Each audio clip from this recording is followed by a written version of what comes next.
Penguatan moderasi beragama tengah menjadi salah satu program prioritas pemerintah Indonesia.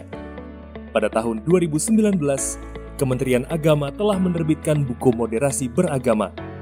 Namun, di masyarakat muncul salah paham tentang konsep moderasi beragama.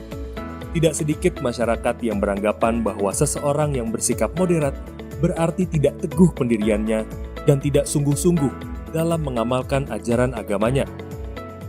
Banyak juga yang menganggap konsep ini berarti memoderasi agama. Benarkah demikian? Apa sesungguhnya pengertian moderasi beragama? Dan seberapa pentingkah moderasi beragama dipraktekkan? Dalam Kamus Besar Bahasa Indonesia, moderasi berasal dari bahasa Latin moderatio, yang berarti pengurangan kekerasan atau penghindaran keekstriman. Moderasi beragama dapat didefinisikan sebagai cara pandang, sikap, dan praktik beragama yang memiliki prinsip adil dan berimbang guna membangun kemaslahatan umum. Dengan moderasi beragama, seseorang tidak berlebih-lebihan saat menjalani ajaran agamanya dan tidak ekstrim, baik ekstrim dalam meyakini secara mutlak kebenaran satu tafsir teks agama dan menganggap sesat penafsir lainnya, maupun ekstrim dalam mendewakan akal hingga mengabaikan kesucian agama. Orang yang mempraktekannya disebut moderat. Moderasi juga dikenal dalam tradisi berbagai agama. Dalam tradisi Islam, dikenal sebagai konsep wasatiyah. Dalam tradisi Kristen, sebagai konsep golden mean. Dalam tradisi agama Buddha, sebagai majjhima patipada. Dalam tradisi agama Hindu, sebagai madhyamika. Dan dalam Konghucu, sebagai konsep zongyong.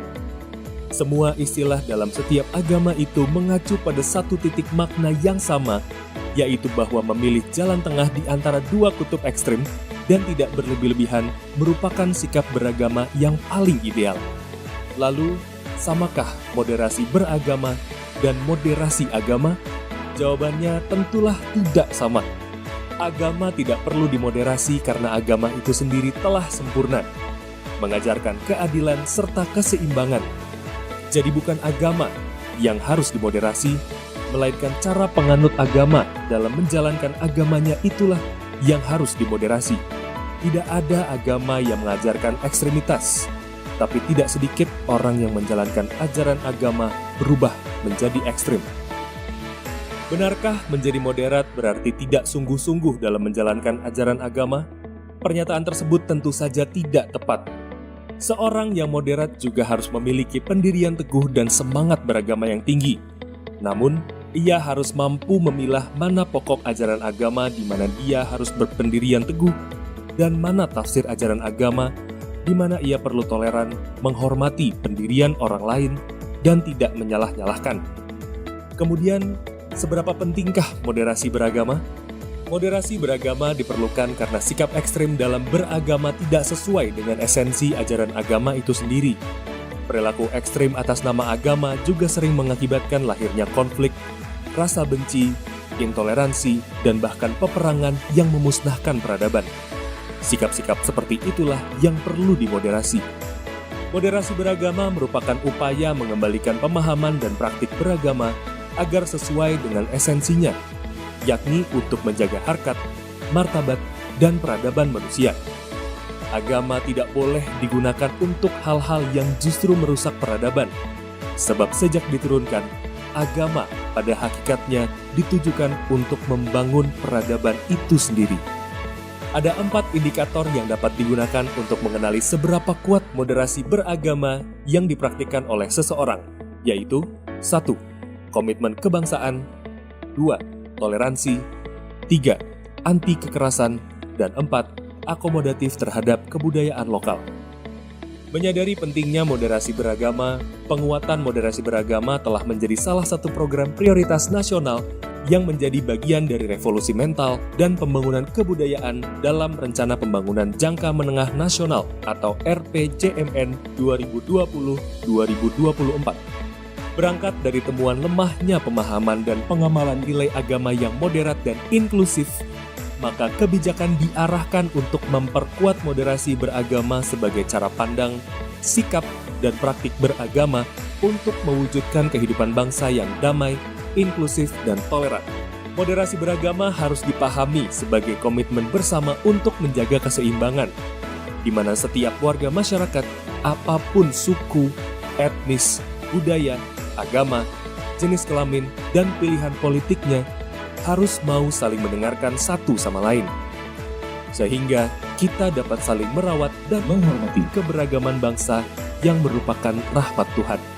Jadi, mari bijak dalam beragama dengan menjadi moderat.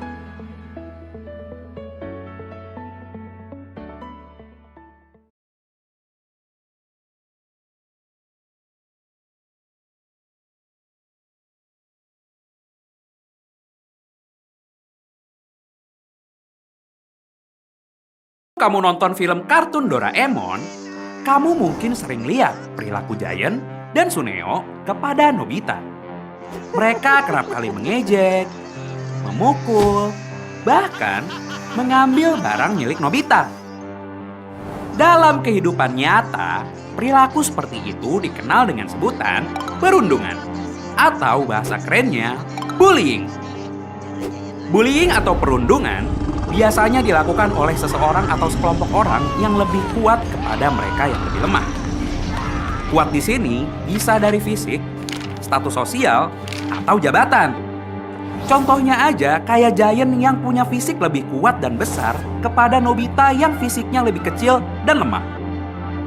Tapi bukan berarti orang-orang yang lebih kuat itu selalu jadi pelaku bullying ya. Ada faktor lain yang membuat seseorang melakukan bullying. Misalnya, si pelaku bullying juga merupakan korban kekerasan di keluarganya. Atau, si pelaku bullying akan lebih diakui oleh circle pertemanannya ketika dia ngebully orang lain. Kalau dilihat dari bentuknya, bullying ini bisa bermacam-macam loh. Di antaranya ada physical bullying, kayak memukul. Verbal bullying, kayak mengejek. Dan social bullying, seperti menyebarkan gosip. Yang paling baru dan paling banyak terjadi saat ini adalah cyberbullying atau perilaku bullying di internet dan media sosial. Misalnya aja hate comment. Bullying yang satu ini nggak memandang yang lebih kuat karena pelaku bully bisa bersembunyi di balik akun palsunya. Padahal perilaku bullying menimbulkan bekas luka bagi korban. Bukan hanya luka fisik, tapi juga luka psikis dalam jangka panjang. Kayak mengalami gangguan kecemasan, tidak percaya diri, bahkan menjadi depresi. Bukan hanya bagi korban, tapi juga bagi pelaku bullying. Karena tidak jarang, si pelaku juga bisa jadi si korban karena melakukan bullying. Kalau sudah seperti itu, kasus bullying menjadi lingkaran setan yang tidak ada akhirnya. Maka dari itu, mari kita hentikan bullying yang ada di sekitar kita. Karena apapun alasannya, perilaku bullying merupakan tindakan tidak terpuji. Ayo kita bangun iklim saling menyayangi dan mengasihi, baik di dunia nyata atau di dunia maya. Dan tanamkan pada diri sendiri untuk saling menghargai karena kita semua setara sebagai sesama manusia. Sekian dulu video kali ini.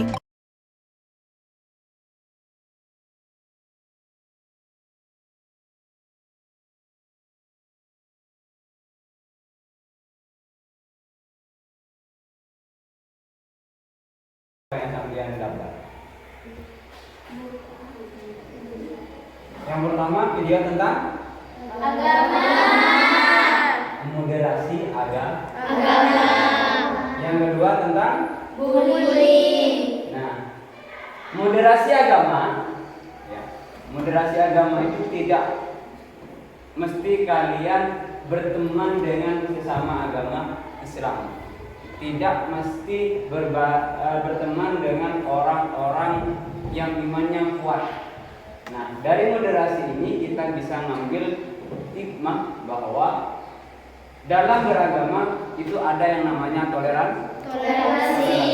toleransi tentang agama, tentang ras, tentang suku, tentang media dan lain sebagainya.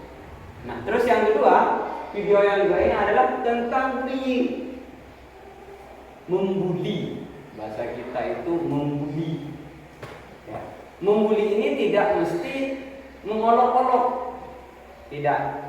Contoh, sampeyan mempojokkan temannya, itu juga bullying. Ya. Juga sampeyan mengecilkan atau mengucilkan temannya. Ya. Seperti contoh, misal di MTS, ya di MTS At-Tahir ini ada teman kalian nanti tidak naik kelas, maka harusnya kalian sifatnya adalah bagaimana? Memberi semangat, memberi support. Itu artinya kita memberi semangat tersebut artinya kita itu tanpa bully. Jadi kalau sampai membuli, ya, membuli temannya, maka temannya itu nanti akibatnya pasti kalau nggak berhenti, ya, kalau nggak berhenti dia pindah. Kenapa? Karena tidak mampu terhadap bulian kita. Jadi jangan lakukan bullying, ya. Terus terapkan kalian tentang moderasi beragama. Oke, mungkin itu saja. Ada yang ditanyakan? Tidak. Paham berarti ya? Iya. Kalau paham, saya cukupkan sampai di sini. Mudah-mudahan ada bermanfaatnya. Amin. Jadi, assalamualaikum.